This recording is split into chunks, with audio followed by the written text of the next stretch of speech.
Okay, welcome back to another episode of Hot and Hustle. Right now, we're here over here in Villa Rica, where we're gonna have a quick conversation with some of the citizens that live here. So that's our first stop. Our next stop, probably Douglasville or Kelton. So we here, we about to have a great conversation, and we want to say thank you for Collins Food and Barbecue for let us be here in the property to do this episode, and also I want to say thank you for every guest who came forward to want to have a conversation. That showed me there's some people that's actually care for the community. So now we have one guest. I'm gonna let him say his name, and he's going to have 10 minutes, maybe a little bit more, where he can speak his mind and say anything that he think that need to be done in the county and the city. And you got the flow, and welcome to the platform. You can speak. You can say your name. We can start off. Hey, I'm Justin. Justin Connor. I live in the outskirts of the city limits, pretty much right on the outside of the city limit line. So I'm very much directly affected by what decisions the city council makes, as Okay. well as county issues as well. But more as far as the city goes. Okay. Um, there's a bunch of issues with the city council making decisions that are not really brought to the forefront until it's actually time for decision making. Mm-hmm. Like the data center that they're going to put behind Home Depot on North Vanwart. I believe Mm-hmm. it's North Vanwart where they're going to do this Mm-hmm.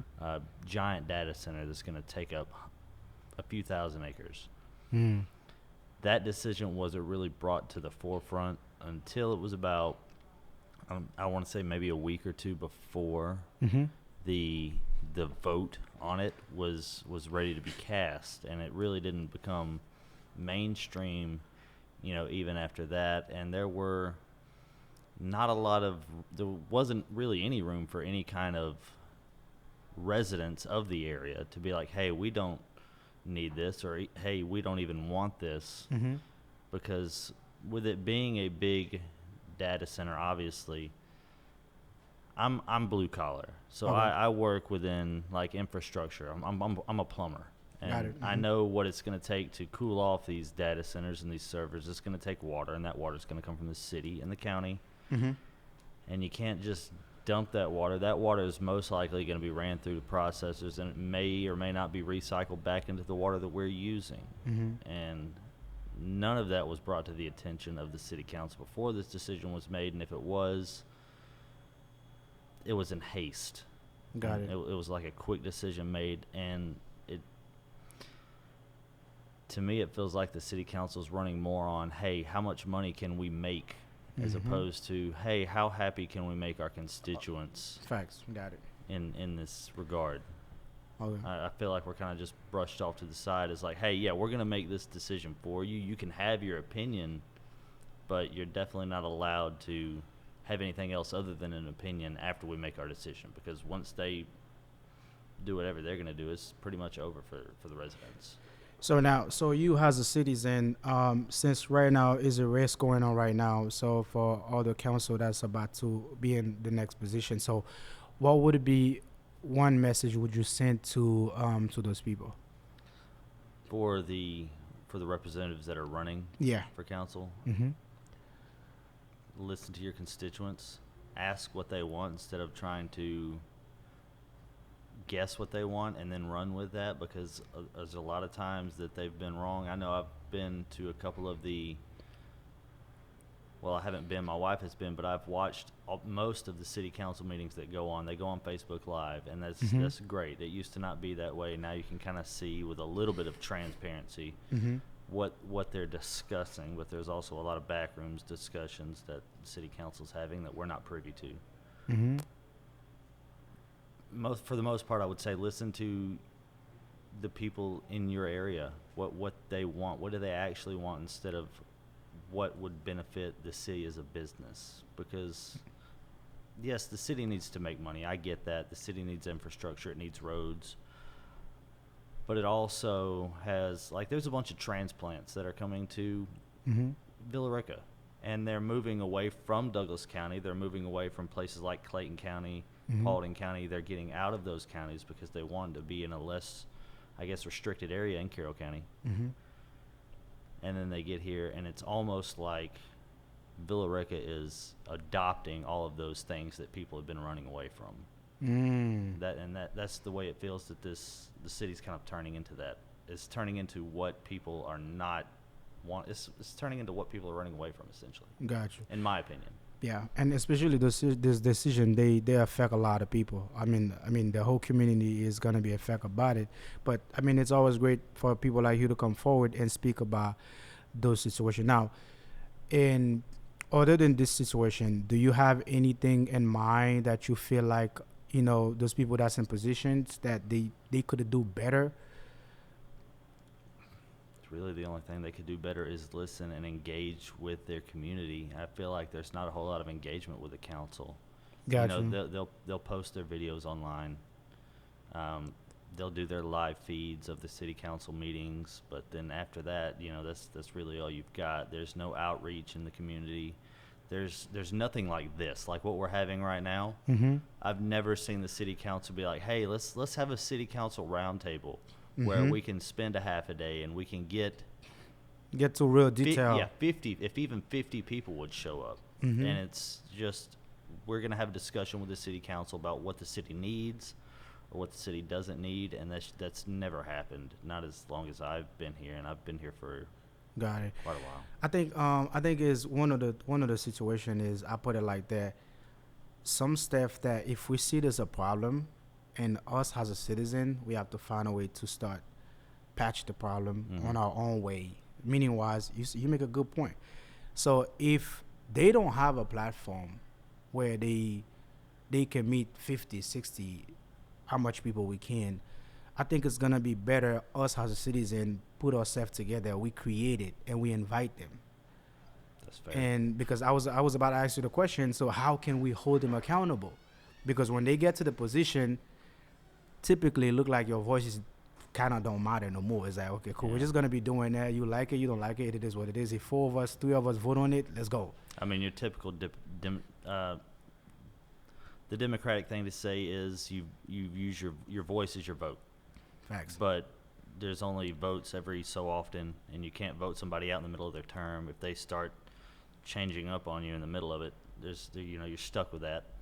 Mm-hmm. If they want to make decisions on your behalf that you feel like don't align with your values, the only way you can vote is in the next 2 years.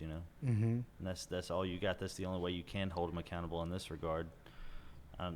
Really, the best thing would be something like this, where you can get your voice out there as Correct. a citizen. That way, they don't have to hear it, but if they choose If to, they care enough, they would definitely yeah, want they hear get to it. hear what their constituents are actually concerned about. And what would be great about it too, it's that will show you who's actually who they are, their real personality. Because if you do stuff like that and they don't come, so it's okay. The next run, we're gonna make sure we hold you accountable. Yes. Because the thing is, here's the problem.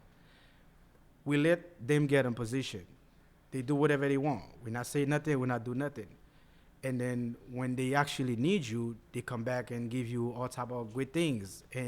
But throughout the time they're in there, if they don't have a way for you, him, her, to hold them accountable, so we have to create it. And pay attention to who's actually showing up. Exactly. If you don't show up to that should be like you don't care. Now, before we wrap up on your position, so the election is right around the corner. I want you to think deeply. Remember, it's a podcast. You don't have to rush to speak. You can take your time and think. And think deeply. If you had a message, not for the people that's already in the position. You got people that's already in, people that's coming in, and people that's already in that's trying to go back again. So what message you can really tell them about those situations that's wrong, that's you already done right here, but you coming in, and I'm going to demand you to fix that. So what would it be message would you put out there before you wrap up? Not really even sure what kind of message that would be. So my biggest issue coming into this was the giant data center, because I know there's going to be a bunch of infrastructure problems with that. Is bill already passed, or is? I'm pretty sure it's already passed. They're going to start construction in the near future. I'm not really sure about that. If you have any information on it. Yeah, good. You're good. No problem. Yeah. As far as I know, they're doing it incrementally, and that's not unusual. But the process has already started. They're just gonna bring it on a little piece at a time, and then it builds momentum, and next thing you know, there's 11, I think, by the way, it's 11 data centers that are supposed to be on that property. Nice. 11 Okay. buildings. But the vote that's taken place so far, I believe, was one for rezoning. Got it. Because it was agricultural Mm-hmm. and conservational land. Part of that sits on one of the largest aquifers in the nation Mm. and supplies 360 million gallons of domestic water a day over a course of 11 states, over 11 area like up to Pennsylvania or New Jersey. Mm-hmm. And so I think the vote that's been taken so far is to rezone it from agricultural and conservational to industrial, Mm-hmm. to allow them to start to do some more research and get to the next step. And Got see, it. Okay. I had done my research. I swear, but Mhm. these lights will mess with your brain just a little bit. You forget what you're gonna say when you get under them. Man, But I get it. it's just certain stuff like that. You don't want to move forward with something that your citizens don't want. Mm-hmm. And I've heard enough of people in my area and people actually directly beside the area where they're going to build on Hickory Level in North Van Wert that are directly opposed to this, not just because of, you got traffic issues, and I understand it's going to be a data center. You're not going to have a Mhm. lot of foot traffic in and out because you got computers doing most of the work. That's what it's for. Mm-hmm. Mm-hmm. But during the meantime, you're going to have giant trucks tearing up the roads, throwing rocks, breaking windshields, making Yeah. it harder for like the communities that are there right now, getting in and out of your own house. Mhm. And technically some of that is outside of the city limits purview, but where they're talking about building is inside, and it'll affect a lot more than just that area. Got it. And I've heard, there's so many people that they're opposed to it, but they don't have I don't know if it's the ability or the want to come forward and say, hey, we don't want this, We don't or we want don't that. need this. And if you do say it to the city council, and I've heard them say it, oh, well, we've got to grow, we've got to build, we've got to do this, we can't Mhm. just stay the same. Mm-hmm. Why not? Why can't we leave? What is the problem with leaving green fields green? That's my biggest issue with it. Got it. All right, man. Thank you for coming. We appreciate you. And some of the stuff you speak about, I'm letting you know when I sit down with those councils, so I'll be able to share this question with them, and you'll be able to see what their perspective will be about this question. We appreciate you for coming. Thank you so much. Okay. Thank you. All right. Okay, so welcome back to another episode of Roundtable in Villa Rica. So right now we're on the second guest. We're just finishing up with the first one. So like we say, we give everybody enough time to speak their mind, to speak what's going on in their community. So we're not trying to interrupt them while they speak because we want them to share what's going on, because it's not a debate, it's not an interview.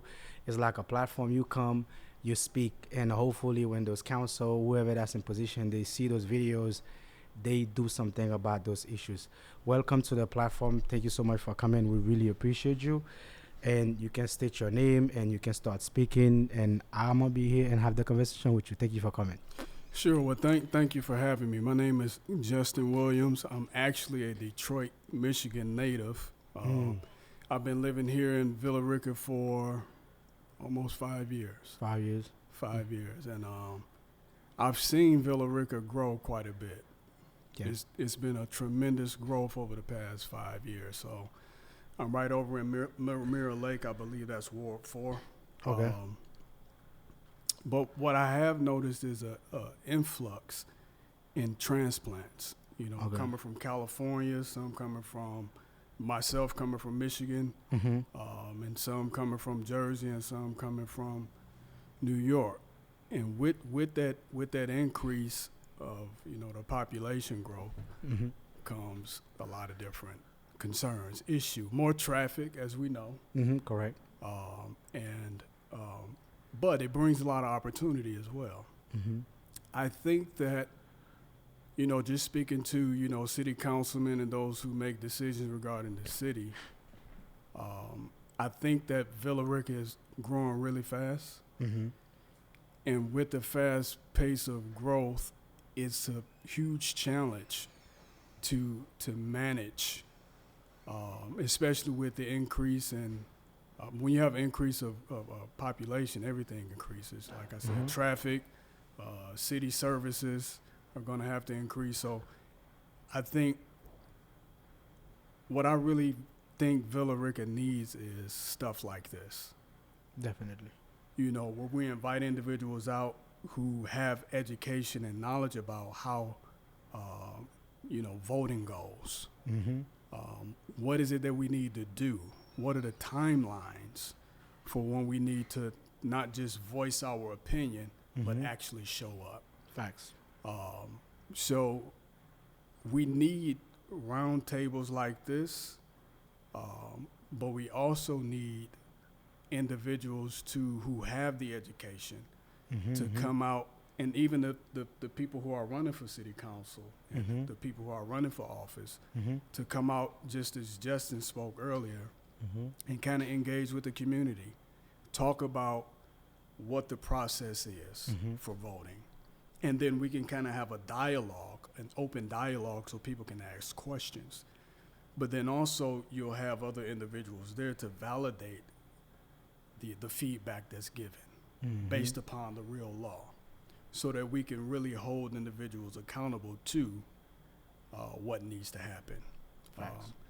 So, when we talk about growth in Villa Rica, I really think it's a good thing. I'm a city boy.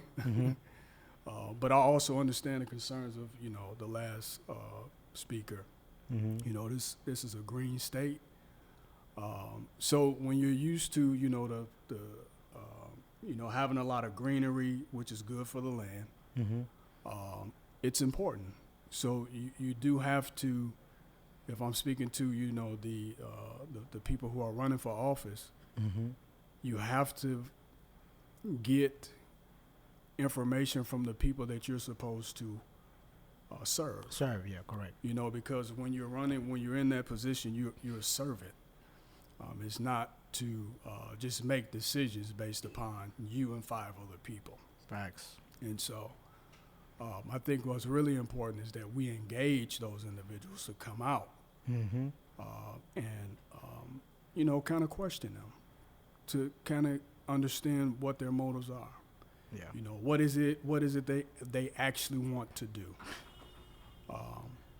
But when I accepted the invite to come on here, I said, well, what am I actually going to talk about? So I thought about a lot of different things. So now we've got Chick-fil-A right up here. We've got the city growing. We got the new Publix. But then we leave an old space across the street where the old Publix was, right off of Mirror Lake Road.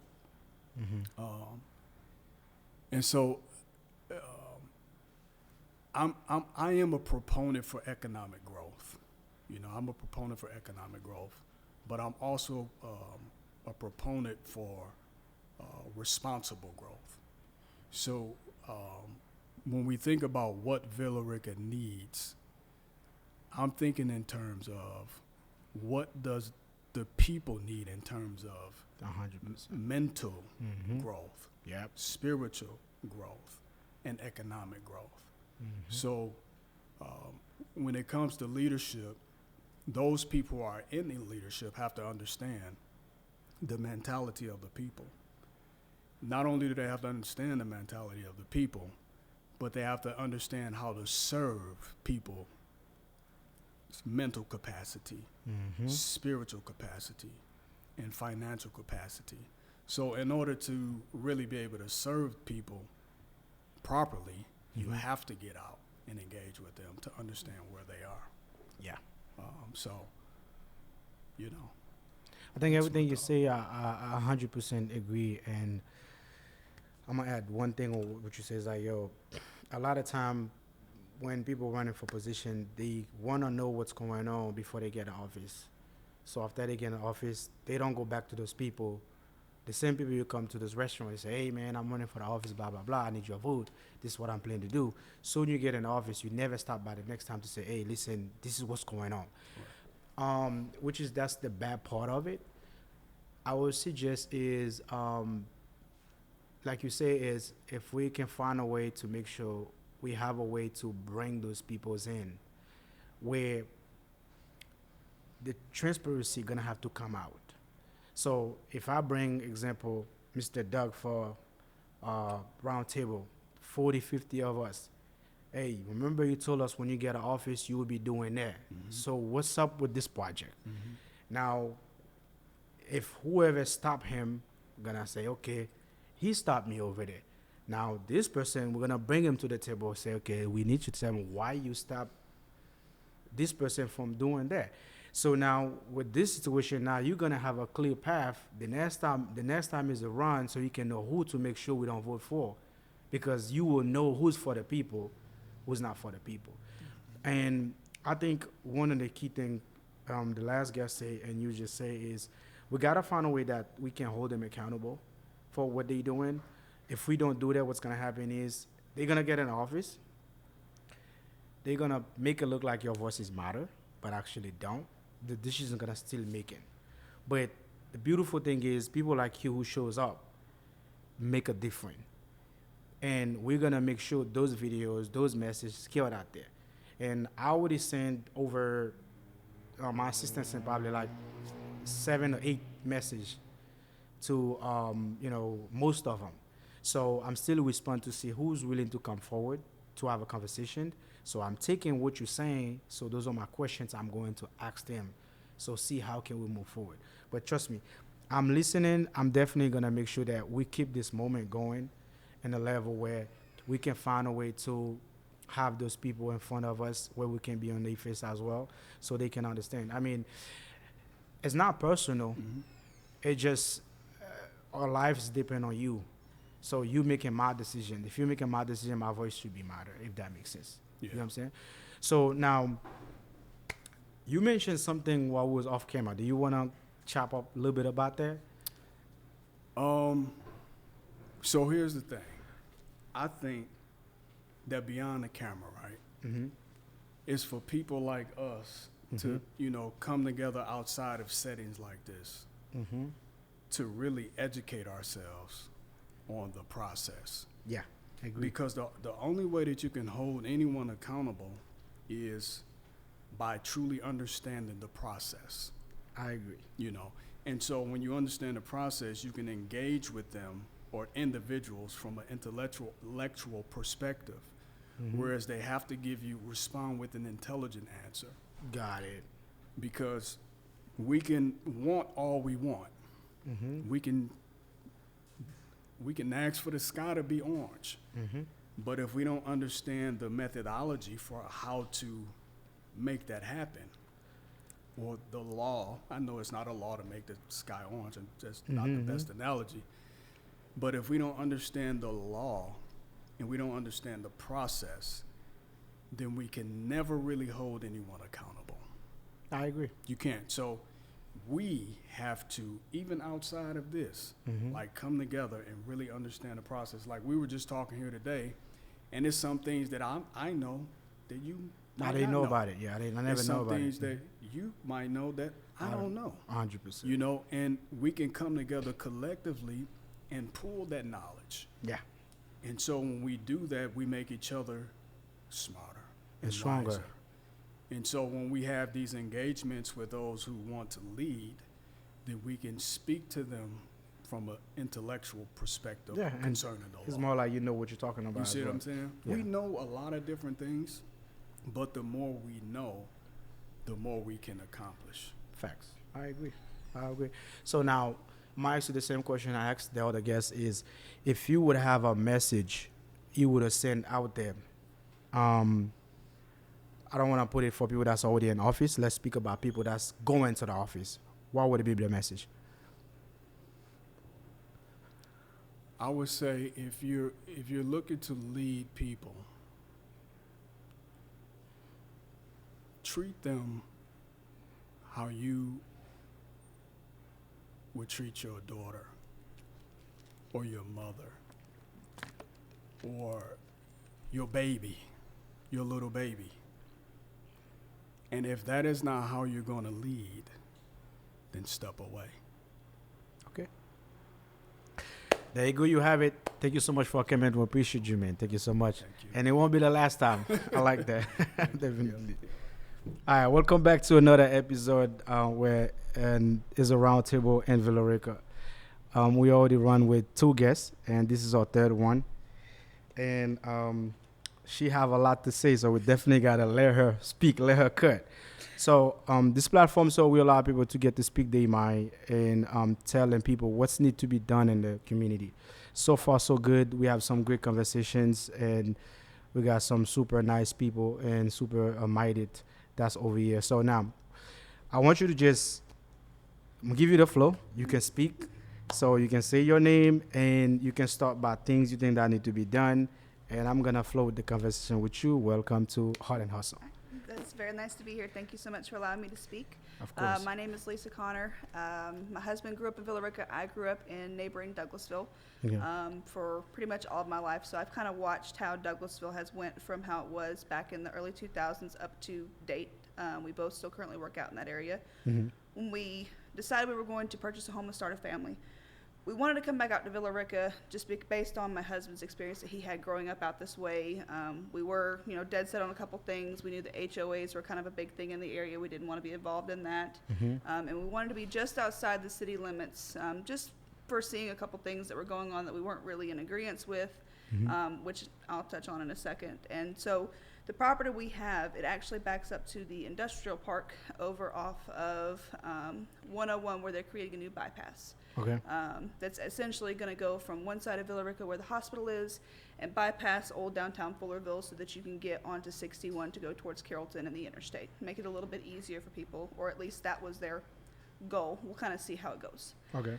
A lot's kind of happened over the last couple of years that I feel like it's not really being discussed in city council. And when it is brought up, one of the favorite things to say is that you're probably not going to receive an answer today, but someone will eventually reach out to you, which, from what I understand, 8 out of 10 times doesn't happen. And this is just from me speaking at the council and from seeing other people who speak there. In my experience, a couple things that are going on right now that we can address. Number one, it's always great for a community to have growth. I always think that there needs to be room to grow. You need to have different people coming in. It needs to be a melting pot, really, of different ideas and different beliefs. And it takes that to have a really good community. The problem is where we're doing it. So we are building townhome on apartment complex, on, what we call matchbox subdivisions, where you can look out your window, your living room, and see somebody in their bathroom. You're building all of that within a certain confined area that is all 2-lane roads, stop signs, limited bus routes. The roads are too narrow for buses to get down. You have a limited number of schools, and you're inviting, I want to say probably at least 5,000 to 10,000 people to move here within the next 3 to 5 years. I don't see the plan that they've put into place to account for that much growth with that much population in that short of a time. We actually have, where we live, what I believe to be townhomes that are being constructed directly behind the industrial park and people who've owned their houses there since the 60s, 70s, and 80s. They've recently completed clearing out the land, and you can see into these people's backyards, into their homes. No one knew this was coming. No one knew this would be there. You have the data center that's going up off of North Van Wert. You have the bypass that was just cut through. You have the new Publix, where they cut a road through that they're actually cutting through people's homes. Wow. Using eminent domain and buying out these older people who, a lot of them, their fathers, grandfathers, cousins, people they knew, built those houses. And they're going to be gone. And when they were asked, okay, well, what are you going to put down there to give back to the community? One of the answers I heard at a council meeting was a dog park. Wow. A dog park. I don't really see how that's going to really benefit anybody who is giving up their home for this project. Yeah, I don't see it either. It doesn't make any sense. And then you have these leftover buildings. We have a empty fire station building that's over there at the intersection of Highway 78 and 61, where we do have a lot of increased homeless population in that area. So it was asked if that could be turned into like a food pantry, if it could be turned into, emergency housing, if there's anything we could do with that. It still remains there. The only thing they've done is set up a speed trap with Carroll County and Villa Rica officers that they rotate through quite frequently. That's the only thing I've seen done with that building. Then you have the old Publix, which is not being used. That would be a great place for a community outreach center. That would be a great place for us to do something with it. But instead, it's going to sit there until another business buys it, and it's going to become something that people are like, oh my God, it's amazing, we have one. It'll be like that for a year, maybe two. Then they're going to lose interest, and it's going to go back to the same old, same old. And all we're going to have is 5,000 more people to account for. And it's not, there's nothing been put in place to make that any type of transition to be able to handle that. Got it. Yeah. So now, I can feel a lot of frustration and from what you say and everything, and there's so many good points that you started. Now, my opinion is, my question is gonna be with you is, now, there's people that's already in office, and that's people that's going to office. Now, for people that's already in office, what would be a message would you send for those people that's in office right now? To the people that's in office, they've completely failed on communication in almost every single aspect. Even trying to get a hold of the city council minutes and to find them and to go back and to look at the calendars and see what's going on and see what the plan is or any of that. I've tried to do it several times. It takes me excessively long. I have to reroute to different pages and this and that. It's supposed to be public information. That should be something that's listed and posted prior to the city council meeting, days prior, so everyone has a chance to review it. When you have hot button issues that you know are going to be hot button issues, let's announce it a month or two before. Let's say, hey, this is coming up. These are all the facts that we have. Let's give people the opportunity to request them to do a little bit more digging. Let's do all that. That's not what's happening. We're getting it right at the tail end where there's nothing else that can be done. There's nothing else that can be said. When citizens like myself have a problem with something, and this is just to reference it because I did and I ended up having to show out a little bit to get it even took care of. The road work for the roundabout going on at that bypass area. They broke the water main 3 to 4 times within a 6-month period. They broke the gas main twice. We were not notified when the gas main was broken, and it was probably 100 yards from a daycare center that was still open and still operational. Wow. So I ended up having to call DOT and go from the state office to the district office to the zone office, and I spent 2 to 3 days figuring that out of who to talk to, who to get to. I eventually talked to the supervisor of the site who said that it was on Villa Rica's responsibility because they did not have the utilities buried at the correct depth and in the correct routing. So then I did enough digging with the city to be able to get in contact with Mayor McPherson. I was actually able to get her phone number, oddly enough. I don't know how, but I ended up with her phone number, and me and her had a conversation at 9 o'clock at night one evening. But it took days of work. It took a lot of effort on my part. Whereas had the project managers and the city been more involved with each other and communicated, that whole situation could have been avoided. Could be, yes, much easier. And it's not reasonable that every citizen in Villa Rica can take the time and do that just because they get pissed off.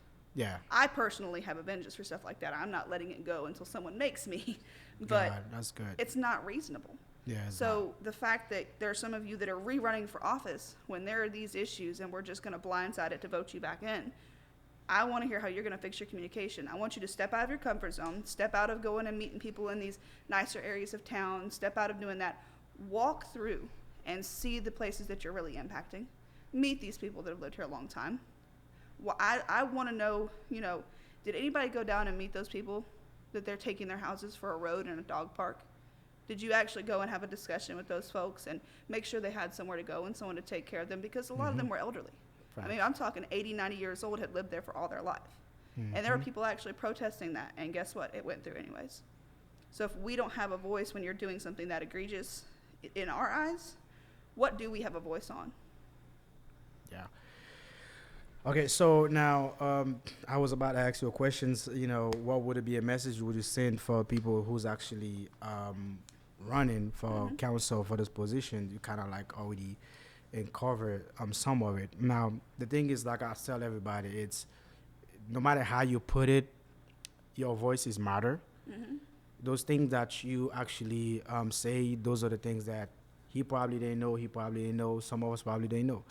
And same thing, we was speaking of camera, so we have Council Doug right here, so I was running for council. So he said something that's so important.